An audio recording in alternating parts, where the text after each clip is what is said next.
It's Hollie's Hotspurs back with another one.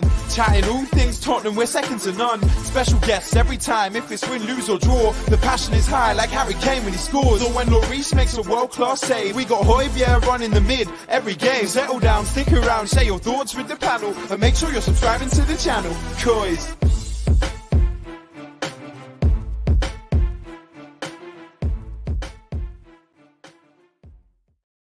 Hello and welcome to another episode of Hollie's Hotspurs Live, where tonight we actually have a win to talk about. And I'm telling you, it's been a long time coming and I need it. And it's great to have it over West Ham.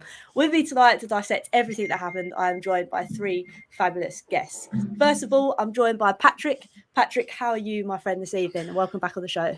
Oh, yeah, what's good? I feel amazing. I'm sitting here with a superstar, Match of the Day 2's very own, aka Spurs' very own Hollie Hotspurs, and yeah, I'm good. I'm Gucci. We just won. I'm sitting here with a superstar in the making, and two other stars beside me, so I'm all good. What can I say? Oh, thank you, Patrick. No, honestly, the love I've had for the last day has been ridiculous. But like I always say, we're all Spurs fans, and I wouldn't be able to do it if you guys don't support me or come on the channel. So no, you're all big stars in yourself. Also joined by Dave from the Cheese Room. Dave, it's so nice to have you on for your first time on Hollie's Hotspurs. How are you, my friend? I'm really well, thank you, and it's really nice to be on. Thanks for having me on. And yeah, just to echo the thoughts, a great appearance on Match of the Day. I didn't realise I'd been with such showbiz royalty so early this morning in Sydney.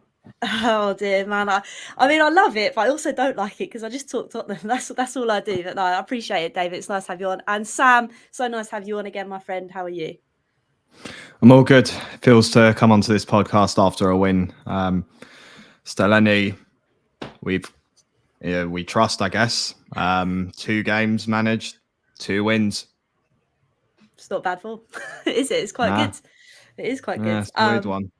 It is very weird, but hey, it's nice to get a win, so that's what we're here for. Big up to everybody in the chat, everybody that's watching, everybody that's going to rewatch. If you are new to the channel, please remember to hit that subscribe button and hit that like button. But without further ado, let's crack on to business. So the lineup comes out, and I'm not going to lie to you, I think Patrick, seeing Ben Davies at left wing back, I was a bit like, this could go either one or two ways, but luckily for us, it went the right way. Yeah, no, you know what? When I saw the lineup, because I was trying to work it out, because obviously I always check the Instagram one because that comes out first, and I have my Spurs notifications on.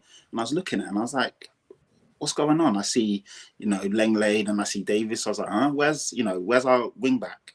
And then so I figured out that Ben Davies was playing wing back. So I was like, you know what? I'm not going to be negative. Let's see how it goes. And to be fair, first half was second half. I liked it. It was good. I don't know if Stellini makes the call or Conte makes the call, but Perisic needed a break. He's played a lot of football and he's looked very leggy. He's struggled to get up and down that pitch consistently. Defensively, he's not great. We always knew that he was in for more of his attacking output than his defensive abilities. And even we saw when he came on, all he did is he was a second slow to every ball. He was chopping and mowing down players. He's the reason why the melee broke out at the end of the game, because Declan Rice literally had enough and said, you know what, stop. And then obviously him and Højbjerg and everyone got into it because he was just fouling people left, right and centre because he can't keep up with the pace of the game. So offensively, I love him. He can whip in a dead ball. He's great at corners and crossing the ball. But as a wing back, when we need you to go forward and backwards, there's a lot that's left to be desired. So, that was a good call. It ended up working really well as we get into it. And I was excited to see, well, no, I'm lying, actually. I wanted Sarr to play with Højbjerg, but I always had a feeling that Skip would get the nod just because he's a bit more seasoned out of the two of them. And we know that he's played a lot more minutes and he kind of would understand the derby a bit better than Sarr. Even though I feel Sarr's the better player, I understood why he went for that. So for me, the lineup made sense. And obviously the biggest call was dropping Son. I was happy to see that. Not that, obviously I love Son to death and I want Son to be the best Son, but we know right now he's struggling. So I was excited to see Richarlison have a lot more of a game to obviously show himself, and Sonny off the bench against anyone with 20 minutes to go is scary for them and really exciting for us. So I was pleased with the lineup, to be honest. And obviously we'll get into it, but yeah, I thought it was a good call. No, it was. It definitely, I think for me, like I said, with Ben Davies at left wing back, I was a bit like, but it did seem to work. But obviously the other guy on the other side, Dave, he's having a masterclass recently. And it does pain me to say that he is proving me wrong, but I'm here for it. I've always said that Emerson Royale's brilliant. Always, I've never slagged him off ever, not on any show whatsoever. He's doing amazingly well. But I did spot in the San Siro, he did that no-look pass again in the first 10 minutes. But it was a little bit of a sneaky one in the San Siro. Because I was going, hang on, that's a no-look pass. He's done it there. I'm sure of it. Emerson was fantastic. He really was. In terms of the lineup, I was just pleased some decisions were made, that we just didn't pick the same team again. So I was pleased that I think Son's not been very good this season. I know it's a bit of a sacred cow to say it, but he's not played well. He's popular, we love him, but he's not played well. So I was pleased the decision was made there. And Perisic, don't forget, he played in the third place playoff as well at the World Cup. He's played the whole tournament. And he's looked very leggy, and I think that was a good decision as well. Davis reminded me a little bit of when we played the Tongan at left back, actually. He did all right. He did. And I think that's the thing that I was really impressed with, like you say, Dave, that we've made those decisions and we've actually gone through with it rather than thinking, no, let's keep Sonny on because he's our star man. Sam, did you kind of feel the same way in the sense that dropping Sonny was probably the best thing? Because I know lots of fans of it and been calling it for, let's bring him on, let's give Richie a charge. Do you think it was the best call?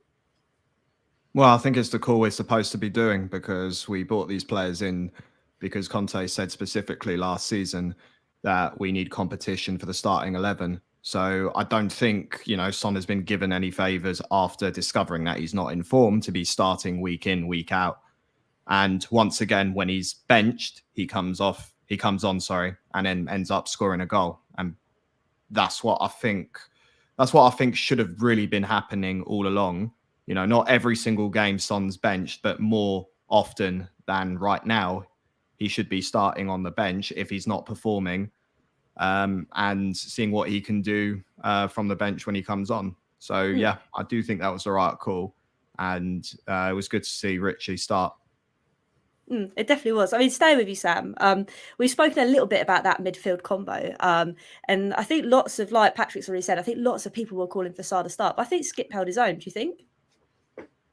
Yeah, I think Skip did all right that game. He was good as well against AC Milan. Obviously, a lot of us, probably 90% of us, would share the opinion that Sarr played better than Skip did against AC Milan. Not to take anything away from Skip, obviously, but yeah, relating to and echoing what Pat said earlier about Skip being Tottenham from the youth through and through. Maybe for that reason, yeah, I guess I can see that it was the right decision to start him against West Ham because he'd understand the meaning as a rivalry more than Sarr would. But I don't know. I still think it would have been great to have started Sarr, but decision's been made and decision's gone the right way. Definitely. And I think that's the thing. Okay, we've all wanted to see Sarr, but when the result goes our way, you can't really complain about it. But obviously the game kind of kicks off, Dave. And again, it was a bit lackluster from Tottenham. I actually said on Twitter I enjoyed it, but I think that's because I was hungover. But with you, Dave, was it the same kind of feeling? Were you a bit like, oh, it's Tottenham again. Come on, we really need to bounce back this game.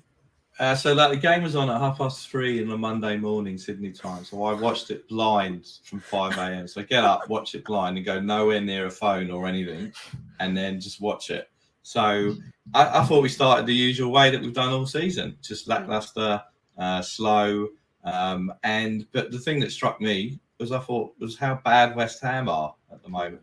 They are awful, which is hilarious. I love it. It's their cup final. They turn up and they were dreadful. But yeah, no, I didn't think, I think with the selection, I was actually expecting Porro to play right wing back because, you're at home against a team that's struggling. But, Emerson had a great game. But no, it was slow to start with, and it got better in the second half. Definitely. That's what I think we're all kind of thinking. Patrick, Dave makes a great point, obviously, about Pedro Porro. And there's lots of fans saying we've brought him in, and I'm probably the same. But I'm thinking to myself, if Emerson's doing the job out there, does it really matter? Yeah, it's the thing is, obviously, we bought in Porro against Leicester. He had the baptism of fire, probably one of the worst debuts we can remember as a Spurs fan in a long, long time. So then at the same time, we asked the management to be brave and make the right calls. The right call is to play Emerson because he hasn't put a foot wrong in recent weeks. Even in our collapse against Man City, he was probably one of the better players. He's been good for the last month or so, probably 2 months, if we're being honest. And sometimes because of how bad he's been, it clouds our judgment, because he has been really good recently, and you're starting to see that now, and we're starting to see those performances. So it is the right call to play him, and until he messes up, or dare I say, looks tired or leggy, keep running him. If he's doing well and he's one of our better performers, why should he get dropped? It doesn't make no sense. He's actually contributing to the team offensively and defensively, and he's looking good. He was making positive runs, 95% pass rate, if I remember correctly, getting stuck in, making tackles, actually adding to the team offensively. Because sometimes, usually, when we give him the ball, the attacking, play breaks down on his side. But he was actually, he was very impressive. And obviously that finished, it was accomplished, cultured, whatever you want to call it. He literally sat the goalkeeper down. The goalkeeper couldn't even move, just slotted it right into the corner. The fact that you had Ben Davies on one side making a run, fullback to fullback, that's essentially a Conte, masterpiece, wing back to wing back and a goal. So brilliant. And to be fair, I mean, the thing I love the most about it is that he's got stick from so many people, so much of the fan base. He's been booed off essentially so many times, or booed in. When he's come on, you've heard the boos and the jeers, and he's literally winning over everyone game by game. And is he the answer long term? I don't know, but long may this form continue. And if it helps us to get where we want to be, which is obviously back in the top 4 and hopefully winning a trophy as well, then I'm all for it. Definitely. I've got to say that he's got some character about him, hasn't he? Because he's been booed. I was not impressed with him. I thought it was a dreadful signing at 25 million quid on Barcelona, right? I think, he's been awful, but he's come back, and I mean, he's played well for 3 games now, and you've got to admire, he's got character about him to come back from that and to do what he's done in the last 3 games. I've got a lot of admiration for him. And I think I have as well. Like, I was probably wasn't the biggest person to give him stick, but I wasn't too pleased about him. Harry Winks is the biggest person I give stick for. But I think for Everton, Sam, the thing that made me giggle was the point. I think there was a point in the game where he had the ball just inside West Ham, and you can literally hear the crowd singing, "Shoot, shoot, shoot." Yeah, you're thinking that would never happen before. Yeah, no, I was one of those. Not booing him, even though I've said my bit in the past of Emerson Royale's performances. I was in the North stand, and it was like all of us instinctively just shouted "shoot!" Like we just knew that it was the time to finally give Emerson Royale that treatment, where if he's from yards away, he will score whenever he wants, and just say "shoot," even if he's 40 yards out. I think I'm also very impressed and surprised by the way Emerson Royale has turned it around lately.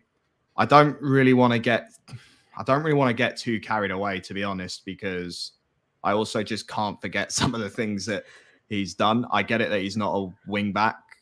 He played traditionally as a fullback. So, the struggles were always going to be showing. But yeah, as also what Pat and Davo said, long may it continue. And is he the long-term future? Well, listen, we were getting sick and tired of Danny Rose, I think 5 or 6 or 7 years ago. And we signed Ben Davies thinking that would be the end of Danny Rose's part in the starting 11. And then all of a sudden, Danny Rose became one of the country's best fullbacks, partnered up with another fullback that was ranked at that similar level. So, signing Pedro Porro, I guess that's what it does for Emerson Royale. He starts to fight for his position and stay in the starting 11.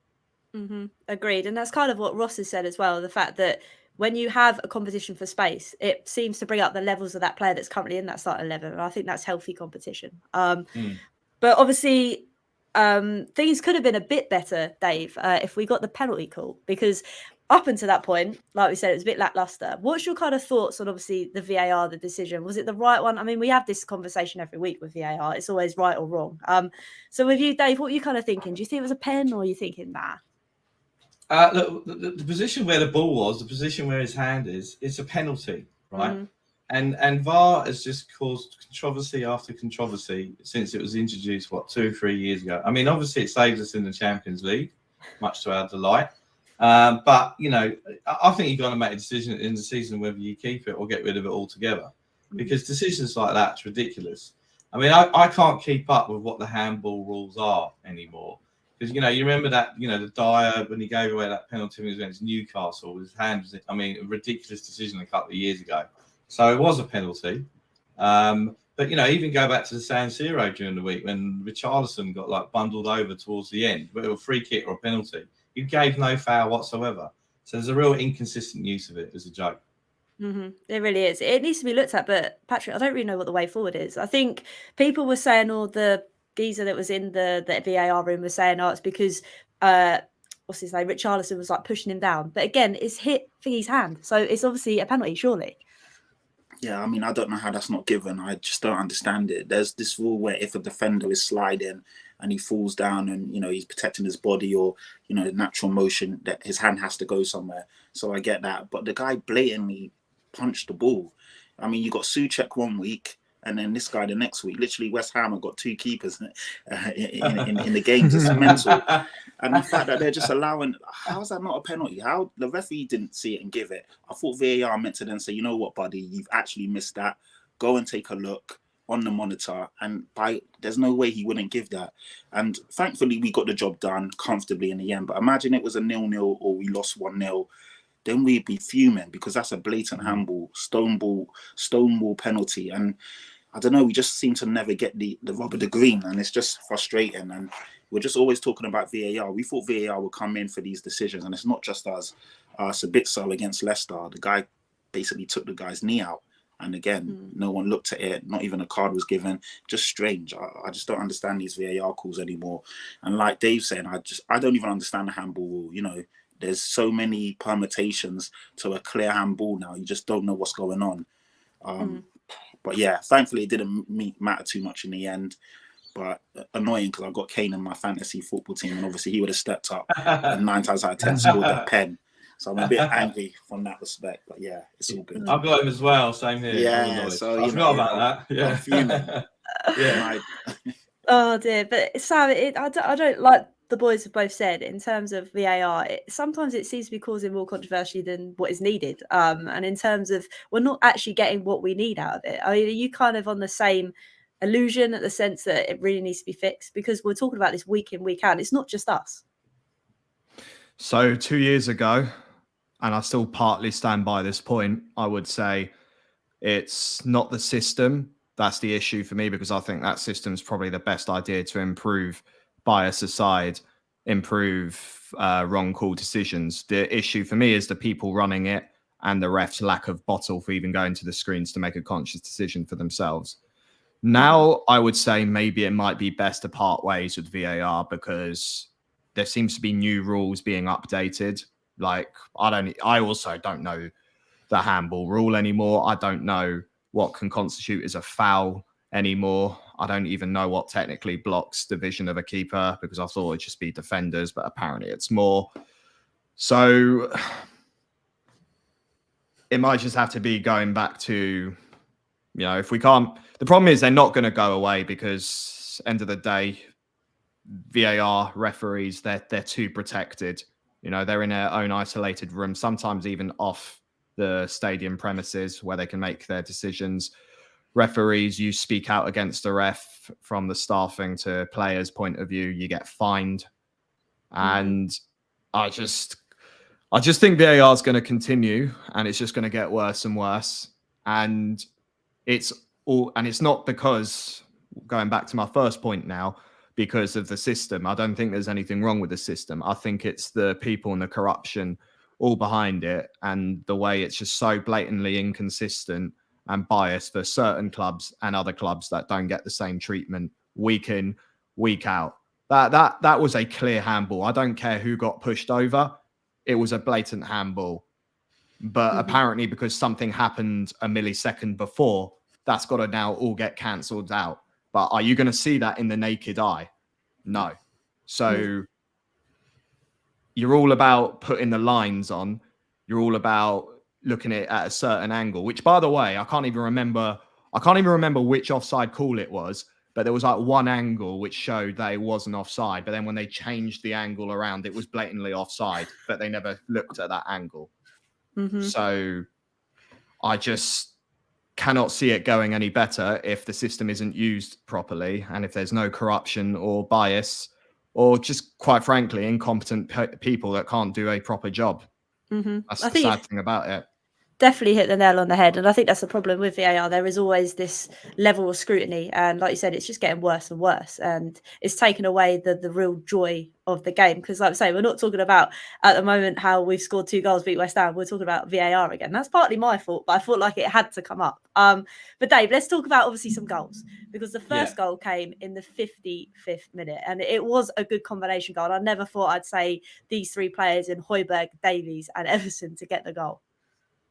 Yeah, I mean, like Captain Danish Flappy Hands, he did a great pass, right? And, you know, he gave a very odd interview in the week about how I'm not settling for 5th place or whatever. I don't know what he was talking about. Who that was aimed at, the owners, his family, I don't know. But anyway, he did a great pass. It was fantastic. You know, I do think a little bit, I know it's a bit unpopular thing to say, I think he's a bit overrated.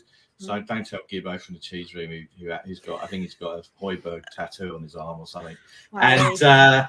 And basically, great pass, went through to the Tongan-esque Davis playing in the left-hand side, crosses it over. And Emerson, great, he took it so coolly. And can we just talk about the celebration, right? Now, I'm a mediocre football player. I never amounted to anything. But if I scored a goal and then Cuti Romero comes along and beats me up effectively for scoring a goal, I mean, did you see he kicked him, right? Mm-hmm. I mean, someone said he'd slide tackle his own grandma, so I'm not nicking that as a joke, right? But, you know, he scores. And South Americans, got to love the passion and this, that, and the other. They all went nuts, right? Mm-hmm. But a great goal. Superb. I think that's the thing. I literally drop kicked him, didn't he, Patrick? Yeah, and I think that literally like added to the goal itself. And then he grabbed him and shook him, and then he screamed in each other's faces. Then we celebrated for like 3 minutes. Then he somehow got a ball from somewhere, and obviously did the baby sign, thumb in the mouth. I was like, right, the referee's just watching it all unfold. It was crazy. It reminded me of Brazil at the World Cup. He was literally dancing for like 5 minutes. But nah, what a goal, man. And the thing is, like I said before, what a finish. Because when he was one-on-one with the keeper, I was like, he has to score this. And the way he just slotted it in, I was like, wow, this is brilliant. And then it's like you have to, because I was at the stadium, I was like, I delayed my celebration for a bit, looked around, blatantly onside, no issues. And then I started celebrating because you just don't know if you can celebrate anymore because you're like, is it going to get, you know. But no, great finish. And like I said, I mean, let's talk about, I know you said you don't rate Højbjerg, Davo, but no, he's a good player, man. He's not someone that's going to get you off your seat. He's not someone that's going to get praised, but he does all the dirty work. And he has got that in his locker where he can sometimes just pull off a magnificent bit of skill or quality. And that pass literally took out that whole defence and midfield. Waited perfectly. Davis then obviously did the right thing, got it into Emerson Royale's path, and then, 1-0. So brilliant bit of play from 3 people you wouldn't expect to do that. And that's what you need sometimes. We can't always rely on Son, Kane or Kulu. I know Son wasn't even on the pitch, so it would have been Richarlison. Sometimes you need the other players to step up, give us a bit of that push and impotence. And fantastic. Lovely scenes. And it was good for Royale to get that. Nice for the fans to celebrate with him. And it just spurred us on. Excuse the pun. So, I liked it. It's like you pre-planned it.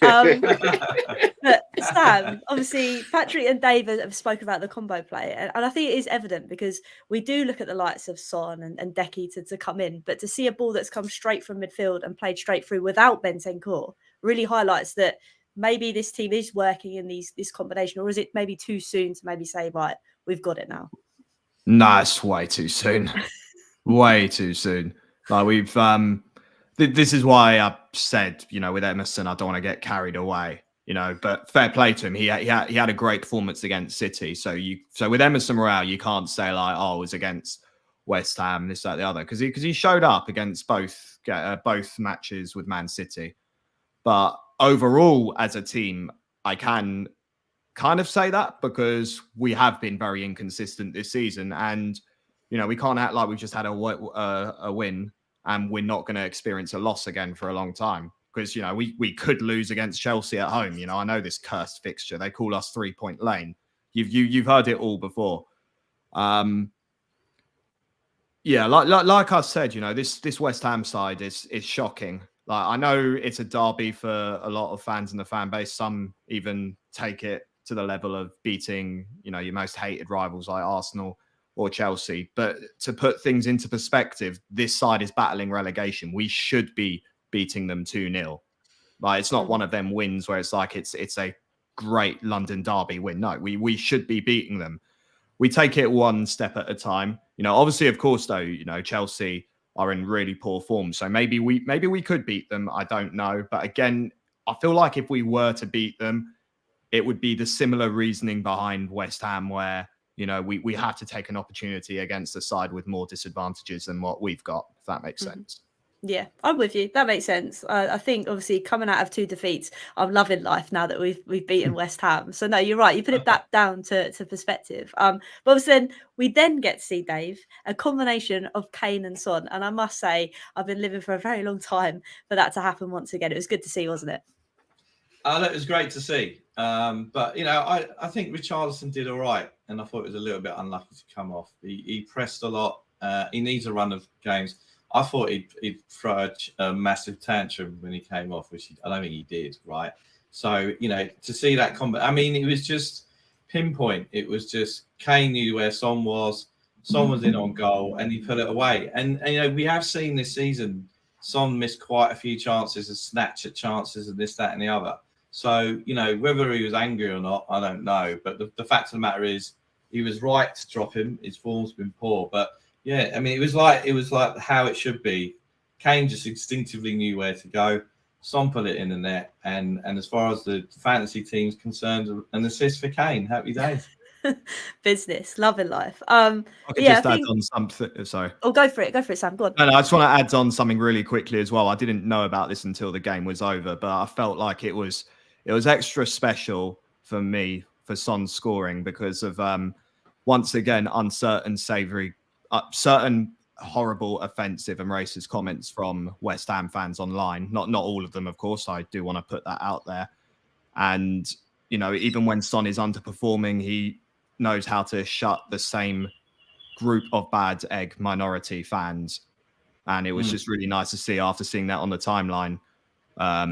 You know, once again, Son silencing haters pretty much. No, 100%. And it's awful every time it happens. And like you say, the way that he just not shrugs it off, but the way he like manages to get over it every time. It's a big thing that needs to change in football. But sadly, I don't want to say it's going to be a long time coming, but it's infuriating that happens week in, week out, especially for Sonny, who's such a nice bloke. But Patrick, again, obviously, in that time of respects, obviously, he didn't start.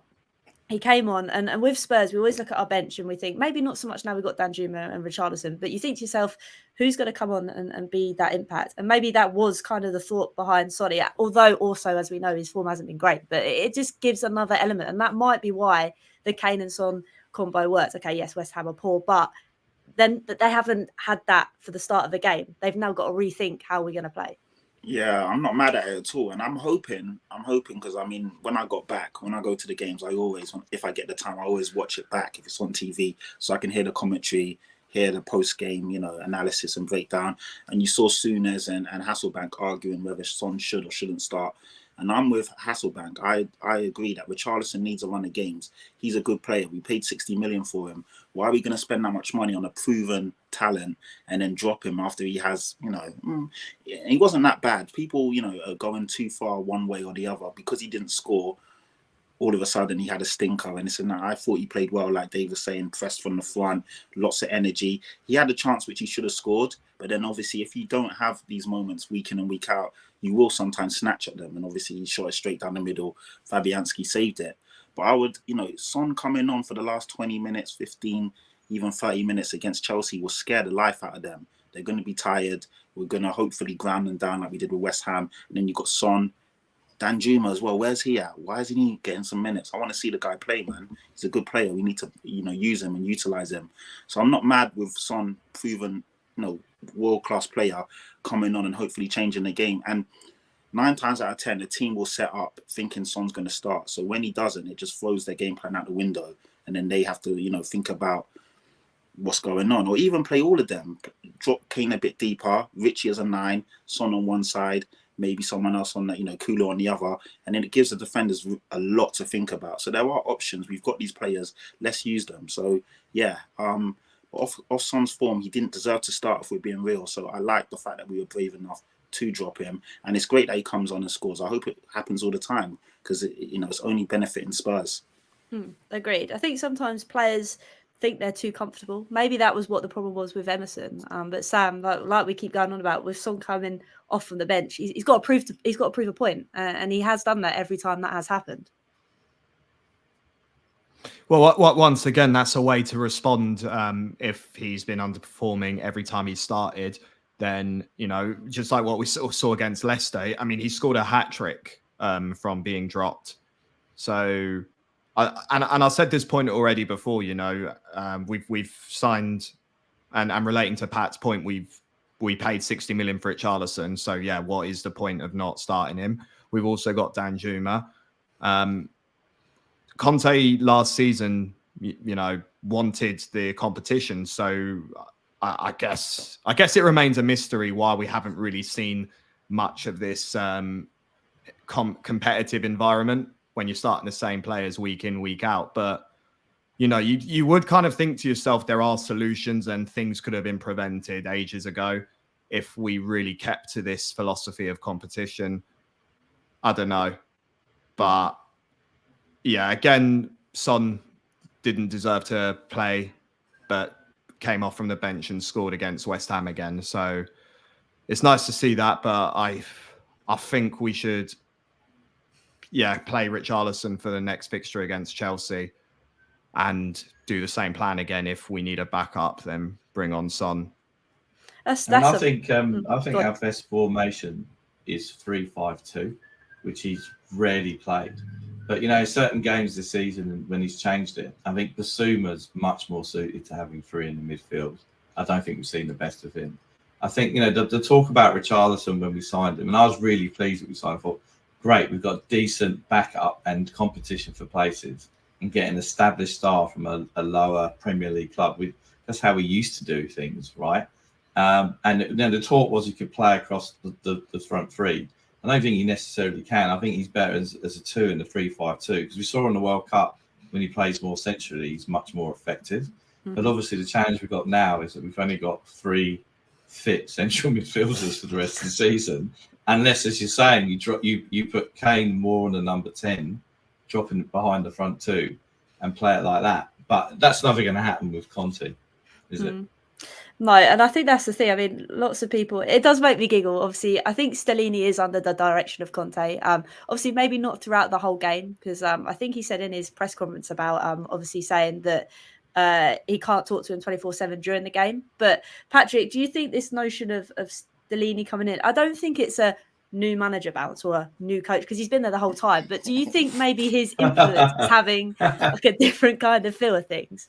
Yeah, I think so because he seems that he's more reactive than Conte. Like if something's not working, he will switch up and change it up a bit. I don't know if Conte would have switched things up against West Ham at half time or when we played City, and it was a bit of a different feel to the game where Dyer was pushing up and pressing.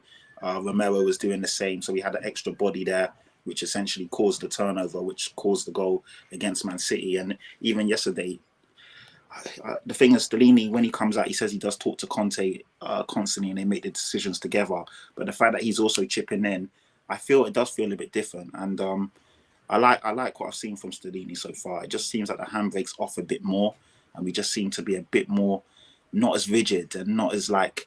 Sometimes with Conte, when I watch it, it's like everyone plays in a zone and they play in the box. So Son can only be here. Then you've got Perisic right up Son's ass. Then you've got this guy right there and this guy right there. And it just seems like everything's robotic. And no one's playing with that freedom and that expression that they showed this time last year. So Stellini seems a bit more chilled in that sense, a bit more reactive to what's going on in the game. And so far it's worked. So, we've got a big test. Chelsea at home next week is definitely going to be a lot tougher than West Ham. West Ham didn't come out to play. I was really disappointed to be fair. Obviously, I'll take the 3 points all day long. I'm not going to sit here and not be happy that we won the game. But I've never seen a West Ham that timid, that tame. They didn't ever try and come out and play us. They just set up not to get beat. They didn't even really push. And other than when we scored the goal, and they always say, you're at your most vulnerable just after you score. Literally, Jared Bowen threw on goal, should have probably done better. Luckily, Fraser Forster actually got down this time and saved it because he's like Frankenstein when it comes to shots on target. But the guy's he's a decent keeper, but fuck me, when it comes to actually saving shots and getting down, the guy is so robotic. He goes down in stages. So it's like, yeah, crazy. Luckily, he saved that one. But other than that, West Ham did absolutely nothing. And I was so shocked. Antonio was so isolated compared to the rest of the midfield. They had no options, nothing. And yeah, 2-0 is a nice win. Should have beat them by more, to be fair. But, you know, it is what it is. But yeah, Chelsea will definitely, even though Chelsea have been bad, you know they're going to come out to play against us. So we need to definitely be a bit more switched on, a bit more ready for that one. Agreed. I mean, Dave, without being obviously too disrespectful to Conte, because I'm not going to lie to you, I'm hoping Conte's the man to give us a trophy, but I think he had to go home. I think he was rushed back too quickly for Leicester, and I'm kind of happy, I think all of us, that Stellini's taken the reins, and like I say, it's not a new manager bounce, but it does feel like the air's different. I mean, the geezer's had his gallbladder removed. He had an emergency operation, and he genuinely looked like shit on the. I'm sorry, I swear. He looked bad on the. He looked bad on the touchline, right? And sorry, but your health is the number one thing, regardless. He's had a very tough season. So has most of the staff of what's been happening.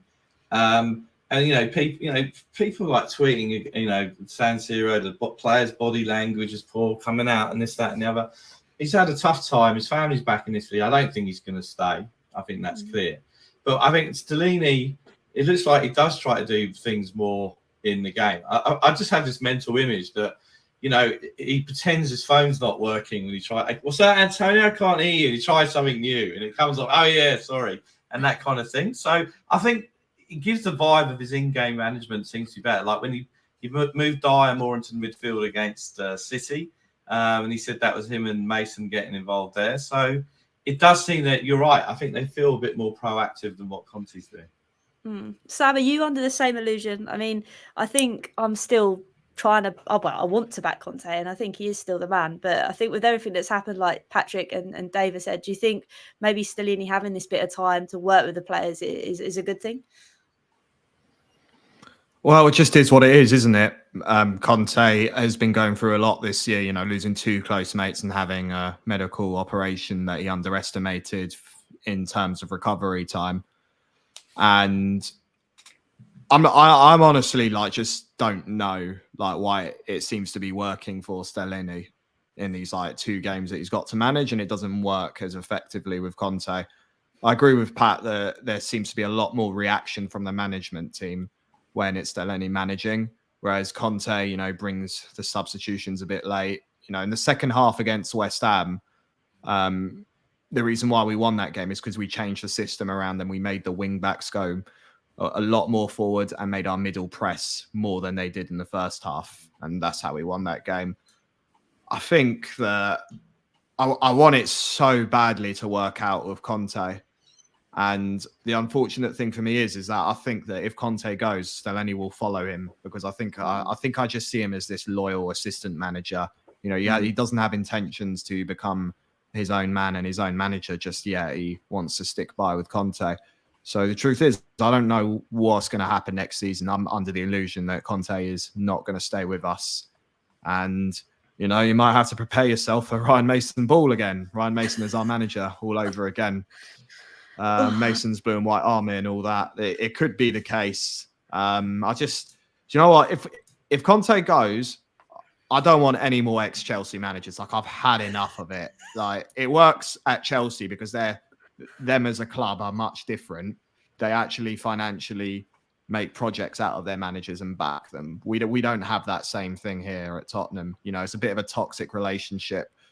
To have someone like Antonio Conte and then have someone like Daniel Levy.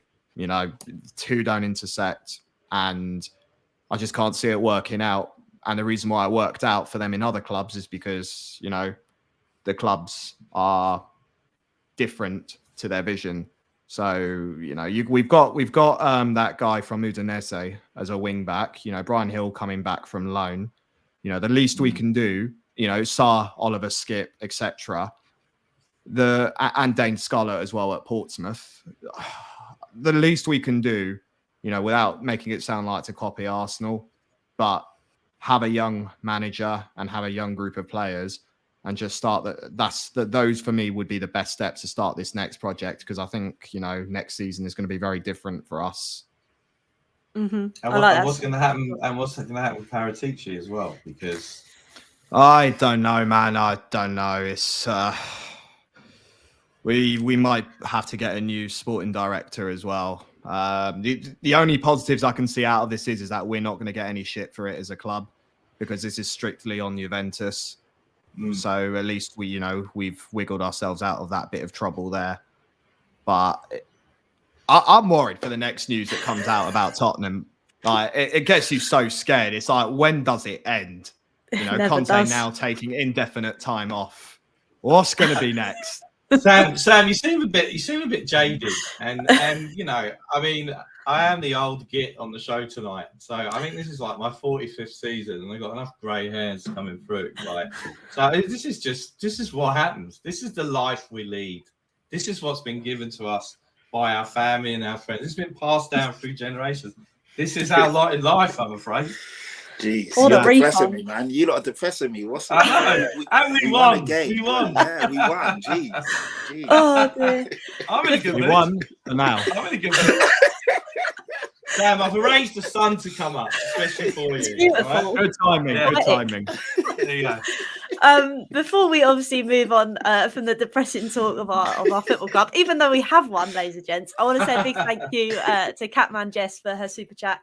I do really appreciate it, Jess. Thank you for all the support. But obviously we do have another big game. I don't want to talk about what the future holds, because I don't want to talk about project managers and who might come back, who I don't want to come back, and all of that jazz. So I'm just going to move on to Chelsea. And Patrick, we've kind of touched on it a little bit tonight. But although Chelsea are in a bit of a deep doo-doo at the moment, shall we say, with their man, not so much Harry Potter, what do you think could happen at the weekend? That we win the game. That's what I want to happen. We have every right. I mean, not every right. Sorry, everything leads to us pushing. I mean, the players. There's no more incentive than this. Win, push Chelsea further in the mud. There's a lot of talks and rumours that if we beat Chelsea, Potter's gone. We don't know. They literally, after every game, they come out, as in their board come out and back Potter. We knew this was going to take time, yada, yada, yada, yada. So the pressure is definitely on him. But we just need to play our game. If we play to our abilities, defensively, just stay switched on. They've got good players in that team, even though they're not performing. João Felix is quality. They've got players that can hurt us if we're not, on our game. But we've got players on not going the other way that can hurt them. So we just play to the best of our abilities and focus, and I believe we'll beat them. I do think we're going to beat them, to be fair. There's a lot of like even today I was arguing with someone on Twitter. I can't remember his name, and he was just like, "Oh, when we lose on Sunday, I'll come back to your tweet." I was like, "Jesus, like, where's the positivity?" And Sam today as well. Cheer up, bud. We're going to be all right, man. I was about to say, Pat, he's going to come back to you. How dare you get something wrong, right? I know. Nah, I guess it's established I've come across as a negative one out of the four here, which is fair enough. I get told that often. Oh no, you're fine, Sam. I think that's the thing. I think me and you, like, I'm the same kind of vibe. We've won, but I'm still a bit depressed because I just want to see a goddamn trophy, man. And like, Anyway, Sam, I'll come to you next for your spin on things. And that is obviously, like we said, Chelsea aren't in the best of form. We don't want Dr. Tottenham to bow its head, but to say the least, we have really taken a point off them at the bridge. So surely we might be able to do something. Yeah, like I said, I think, on paper, we should be the favourites to win this in terms of, home advantage. And Chelsea, just in absolute abysmal form. Like, it is so shocking. I don't know how. I guess Todd Bowley just wants to have Graham Potter as, someone to back and not make himself look like an idiot, appointing someone and then sacking someone straight away. My only concern is that Graham Potter seems to, every time he's beaten us, he's always like studied strategically, especially with his wingers. Because I've seen that. I was there at Brighton versus Tottenham when we lost 3-0, at home as well when we lost them 2-1 last season. And my concern mainly for me is not only João Felix, but maybe Mudryk might actually finally score a goal against us, let's say, and he will use him as a winger to that advantage. But I have listen, I have seen us improve defensively, and I think we do have something up our sleeve that will make it an opportunity to try and beat Chelsea at least. The only thing for me is just more the superstition, 3-point lane. We keep losing to Chelsea at home and all that. It's them sorts of things that just like play in your mind, and it will cloud your judgment and ignore all the tactics, and you'll just say, "Oh, we're playing Chelsea at home. We're definitely going to lose now." But we should beat them though. The opportunities are all there, but maybe this might be the game where Potter's still got a bit of tactics in his head and uses it the same way how he beat us when he was a Brighton manager. No, I think you make valid points, because I think even when I said Dr. Tottenham, you always have it in the back of your mind. But Dave, how do you think it's going to go down? Are we potentially going to see a different midfield combo? We're going to see a totally different team in general, or do you think we might play it the same way we played West Ham? Well, I was going to say that when we're having to talk about the future, what would have been a really cool effect if the sun goes back down again and it's completely dark outside. But that would have been pretty cool. But the budget doesn't extend to that. Look, I mean, the thing is I think he will keep the same team. The thing to bear in mind is that Cucurella has played against Kulusevski 2 or 3 times, and he's had him in his back pocket. I mean, he had him in his back pocket at Stamford Bridge, and when Brighton came to Tottenham last year, he had him then. I mean, that was his worst game for us last season, Kulusevski. So that's one thing to bear in mind. The other thing is that they are going to be so up for it. I mean, they are in a world of pain, and it is hilarious. But at the end of the day, they are in a world of pain. And the thing about Potter is that I wouldn't have minded if we'd have got Potter in the Nuno summer, right? Because another project manager and off you go. But it's pretty weird how at Brighton they can't score goals, and at Chelsea they can't seem to score goals either. So, but they are going to be really up for it. They'll be more up for it than West Ham were, and it is not going to be an easy game. But for them, I think losing Rudiger at the back was huge. He's a great player. They've got to find a way to score. Felix, all the rest of them. It's going to be a tough game. I think he'll keep it the same. I wouldn't have Sarr in there. I mean, he can't obviously play those 3 in midfield, because if they all clash together, then they're all out and we're screwed. So I think he'll keep it the same. I would have Son again on the bench, and I like Richarlison to really wind them up. No, that's a good shout. I think Richie is the type of player you need in this kind of thing. Hopefully he does keep his head though, Patrick, because we don't want to see Richie firing on all cylinders and absolutely calatter someone, do we? Yeah, this is a game where Richarlison and Romero need to keep their head, because these guys will be. I mean, we saw what Romero did in the last game, Battle of the Bridge Part 2, literally, assaulting Cucurella. I don't know how. We talk about VAR, but thank God they're incompetent, because if they went to the screen, Romero's getting a straight red for that. That was crazy. And then we literally scored straight off the corner, so we got away with one on that one. But yeah, Richarlison, Romero, the Brazilians, the South Americans just need to calm down. They're going to be, they're going to employ the dark arts, try and wind these guys up, little digs at the Achilles, little kicks at the shins, all those type of things to get a reaction. But I believe as long as we play our game and stick to the plan, I think we beat them. They're going through some struggles and troubles at the moment, but we just know that they've got the quality there. And they've got a lot of players that are ready to just at any moment turn it on, like Mudryk, João Felix. I know he scored already, but still he needs to prove himself.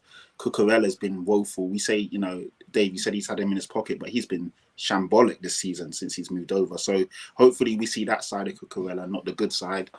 And yeah, we just need to play our game, man. Not worry about. I know it's a bit of a cliche, but as long as we play our game, I feel that we'll be okay. The pressure's on the pressure's on Chelsea. Even though we're chasing top 4 and we're at home, the pressure is on them to come out and play. They need to get a result. They lost at home to the worst team in the league, and they keep losing. So they're going to be, the pressure's going to be on them. The fans are going to be on them. So as long as we sit back, relax, move the ball around. A lot of people said that our first half against West Ham was really slow and lackluster. I get the tempo wasn't great, but I feel that we actually ground them down in that first half. And in the second half, we turned it up a level and they just couldn't live with us. So more the same on Sunday, and I think we'll be all right. Agreed. We just need to start with that intent, I think, Sam, because we've said it all season. We always turn up second half, not so much the first half. But I think against Chelsea that want to grind something, that want to get a point against us, we need to start first. Before I make that point, I just want to declare, Patrick, you are wrong. Romero should not have been sent off, because had a Cucurella's hair been tied up, it would have been caught in his hand. And, you know, I don't think he meant to pull him. I think he just got caught in his fingers. He moved his arm. And, you know, Romero's a strong man, and Cucurella lost his balance. Not a red card for me. VAR did a superb job that day. That old chestnut. Yeah, no, we do need to start the game with intent. Chelsea will be very up for it. I think for Chelsea as well, there'll be that strong bit of desire inside of them, because, you know, they've been used to being part of a losing side. It's Tottenham. They're going to want to show up. So, yeah, we can't start these games weak, because if we do, then it will already be game, set, match. And we cannot afford to do that. We start Richarlison for me, because we do need someone for, you know, for strength up front, and also winding up opposition players and whatnot. And, well, do you know what? Something just occurred to me as well. You know, this whole feud between, well, not a feud, but it's something going on between Pedro Porro and João Felix. Maybe even just put Pedro Porro up there in the starting 11, you know, wind him up and saying stuff like, you know, like, oh, I'm with your missus now, or something like that. I forgot about that. We need these like psychological mind games and warfare. It's definitely needed, but we cannot. But the last time we had a psychological warfare was obviously that first battle of the bridge. So, you know, we've got to be the ones who are the bigger wind-up merchants, and the opportunity's there, because Chelsea are very broken inside. So, you know, you stick to the tactics. You don't settle for a 0-0 at the first half and wait to score in the second half, and really get in Chelsea's head, because, you know, look at Potter now. He looks like he probably has not had any good sleep lately. So the opportunity's there.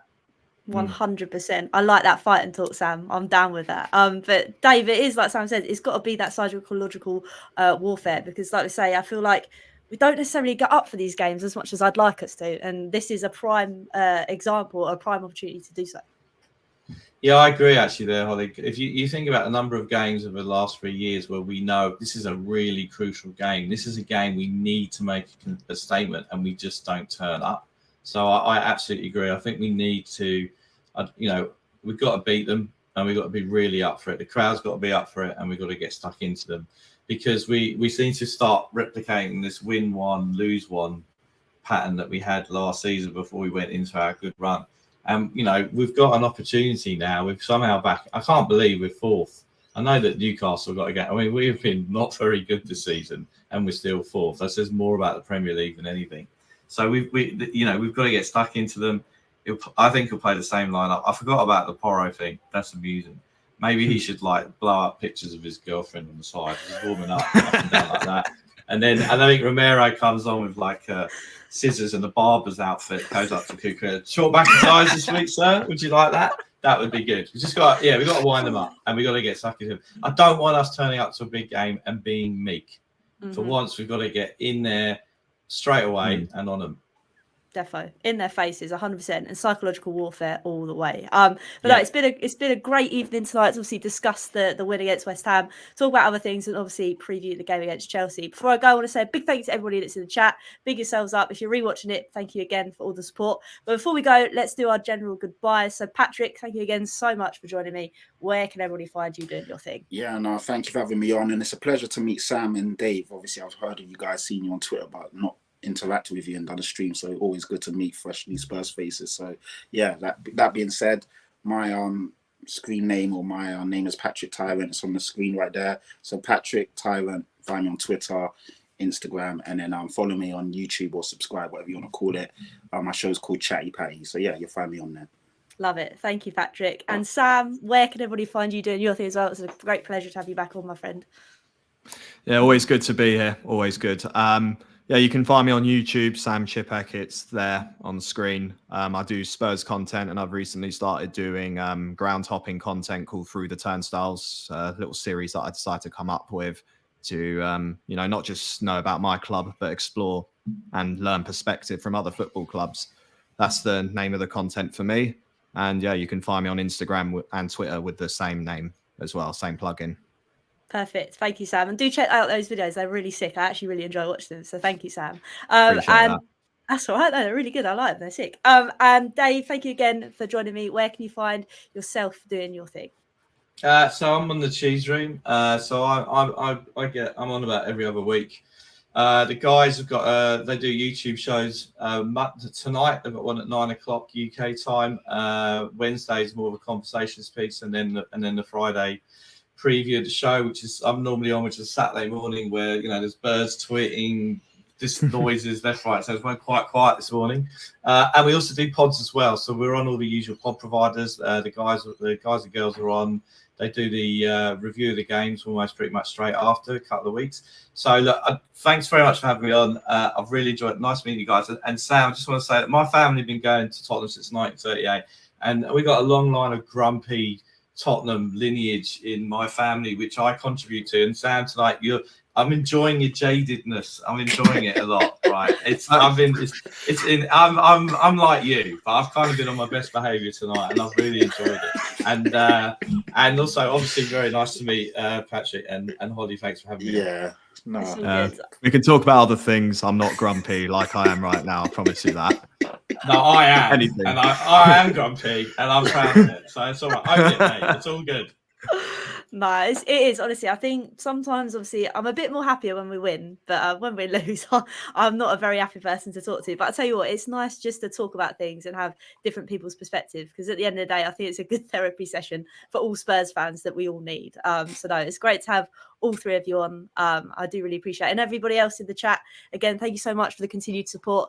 Hollie's Hotspurs Live will be back next Monday with different guests. Obviously, you'll have this preview out in the week. And yeah, hope to see you all again soon. Hopefully we have got a win against Chelsea, because that would be, I'd just love to talk about it next Monday. So like I say, make sure you keep your eyes peeled for the next show. And until next time, come on you Spurs.